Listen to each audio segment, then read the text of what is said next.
Okay, so I tried filming this once and I had run out of storage. So here we are again, take two. Let's try this one more time.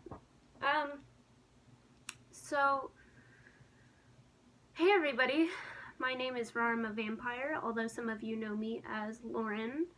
And as you can already tell by the title of the video, I need to be looking at the camera, I'm sorry.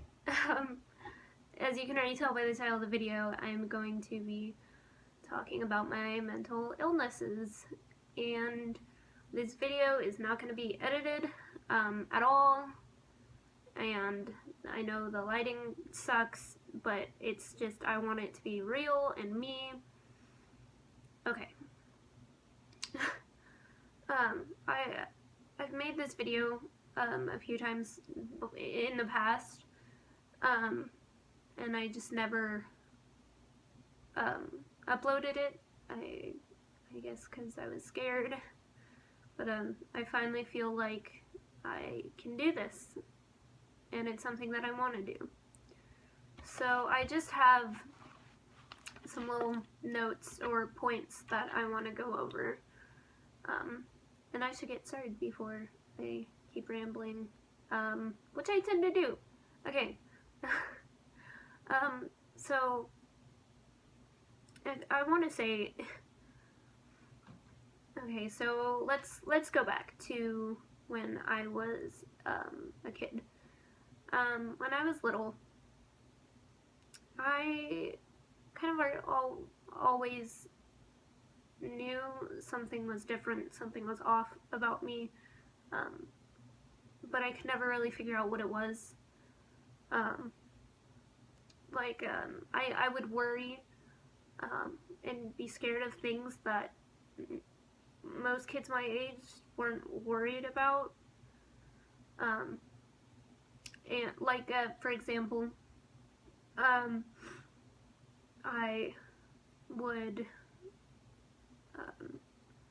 wouldn't wave at random cars passing by, because in my head I thought that if I waved at them, they would notice me and then kidnap me. And I didn't want to play outside by myself because I don't want to be taken. And I know those thoughts sound kind of outrageous for a kid to be having, and they were. I agree. I mean, it's outrageous, but those were legitimate concerns of mine when I was a kid. So and my mother nicknamed me her little worrier, if that tells you anything. So fast forward to 13, to age 13. When you're turning 13, everyone always tells you, oh, you're gonna be a teenager now and it's gonna be great, and I thought it was. I was so excited. I was like, yeah, teenage years, it's gonna be awesome. So I turned 13, and I got very sick, not too long after turning 13. I got very sick. My body ached all the time. My body felt very heavy, like it was an effort to just pick myself up and get out of bed. And before I continue with the story, I just want to let you know I am leaving certain events out of this video, just because there are things that I don't feel comfortable sharing just yet. Maybe sometime in the future I will be okay with it, but as of right now, there's still some things that I'm just not comfortable with. So anyway, it hurt to get out of bed. I just ached and felt sore all the time, and the way that I would explain it to my mother was that it felt like I had run 3 miles straight without stopping or getting water, or walking. So, and it just ached all the time, and I missed a lot of school because of it. And finally, my mom, this went on for months, and so finally, my mom, she took me to the doctor, and I went to a couple of doctors, because I needed to get blood work done so they could figure out what was going on. And it turns out that at that time when I was getting my blood taken and tested, I was on the tail end of mono. Mono is, it's called, it's nicknamed the kissing disease or the kissing illness, because basically it comes from that sort of contact. Except for at 13, I wasn't kissing anyone. And we figured out later that it was from the gym water fountain at school. That I mean, I didn't put my mouth on it, but somebody must have, and that somehow transferred. Anyway. So, I mean, I'd miss a lot of school. I was sick. And there's really no medication for that. You kind of just have to write it out, and so I did. And when I was 13, I want to say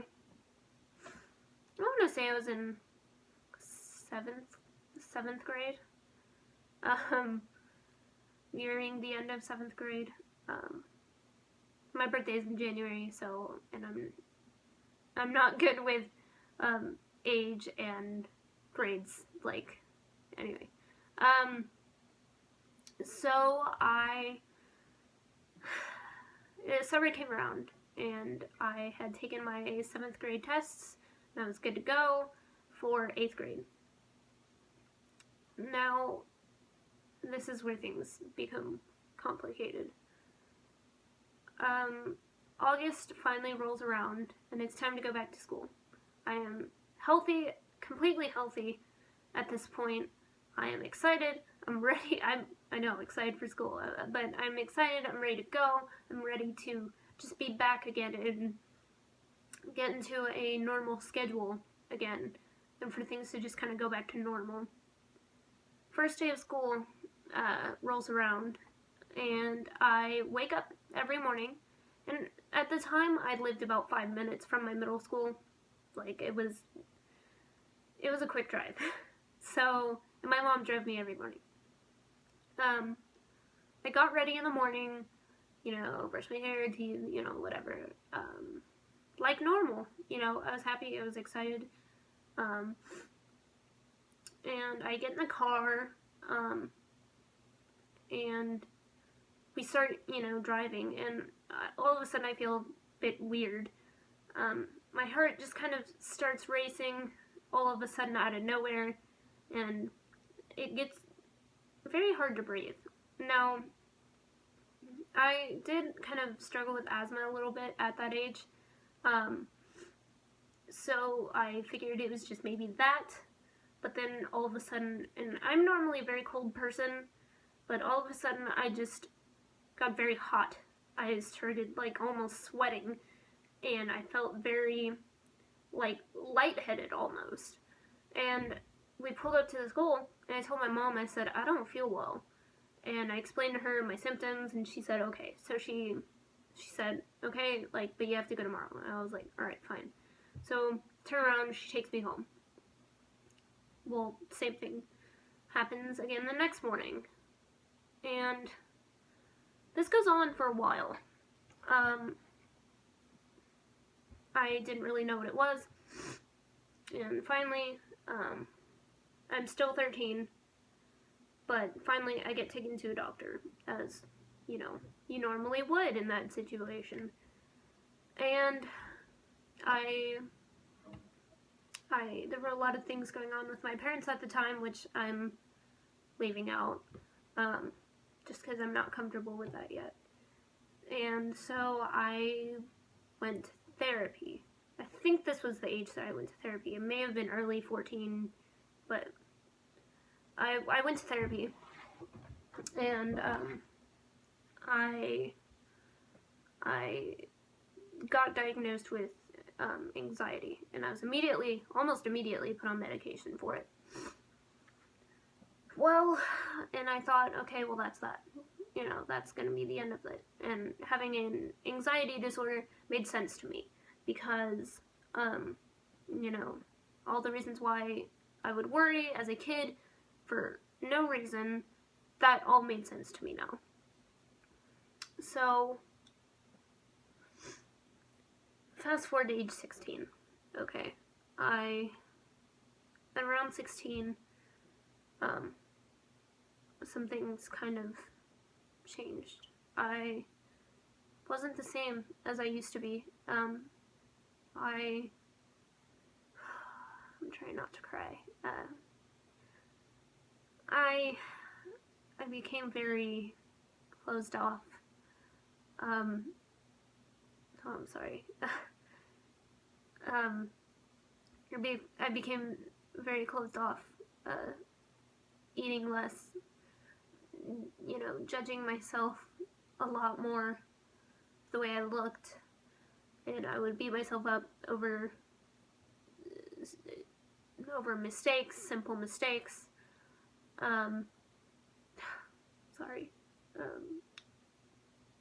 Simple mistakes, and I hated myself, and I would scream that I wanted to die, and I was actually, it got so bad, I started hurting myself, and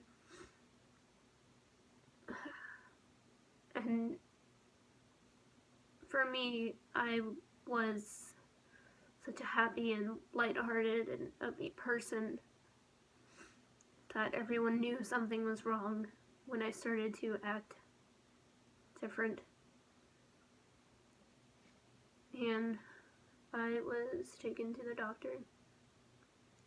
Again, I was taken to a few doctors, several therapists. Finally, we figured out what was going on.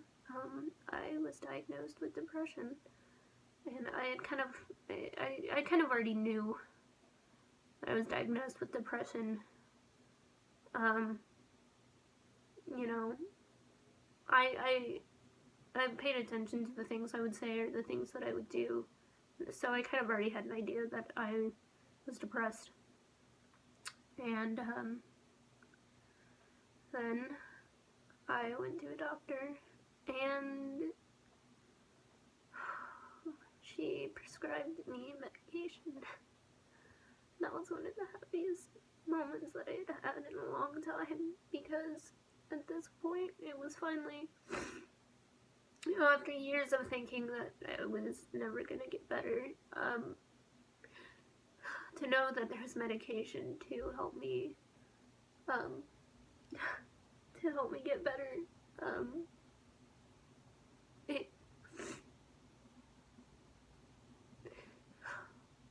I knew that I was gonna be okay, and I started crying when she told me that there was medication to help and that I was gonna be okay. Oh, I'm sorry.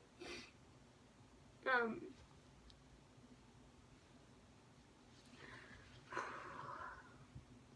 sorry.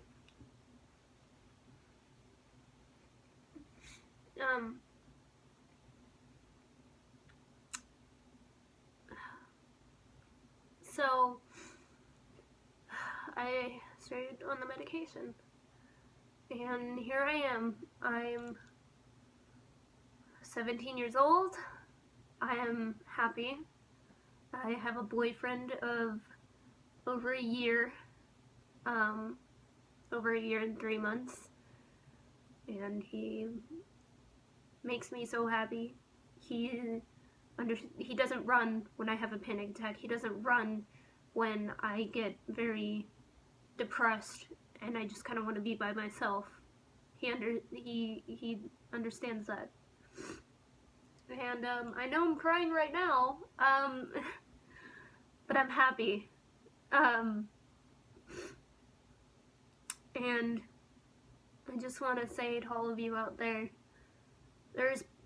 I am proof that there is a happy ending. There is always a light at the end of the tunnel, and there always will be. It just takes some longer than others to find it. And I promise that you will find it. You just have to keep looking. And as long as you keep looking, the longer every day that you stay alive, you are one step closer to getting to that light. So don't give up. Don't give up on yourself. No matter what anyone tells you, no matter how you feel, you cannot give up. Because there's always a way to get better, and there always will be. And I just want you to know that I am a real person. I really have struggled with this, and I am here for you, honestly. If you know, there's always a way to contact me. Through one of my Instagram pages, through Twitter, through whatever. If you have my number, there's always a way to contact me if you need to talk to somebody, if you need a friend, even if you do it through YouTube. And that's what this YouTube channel is really gonna be all about, is making people laugh and smile. 'Cause I know how hard that can be when you're struggling. So that's me. This is me. And my depression and my anxiety does not define who I am as a person. And I'm not a victim, because if I was a victim, I wouldn't be here today. And I just want to say that I love you all, and I hope you can take something away from this video that will help you. This is an awkward goodbye, but I love you.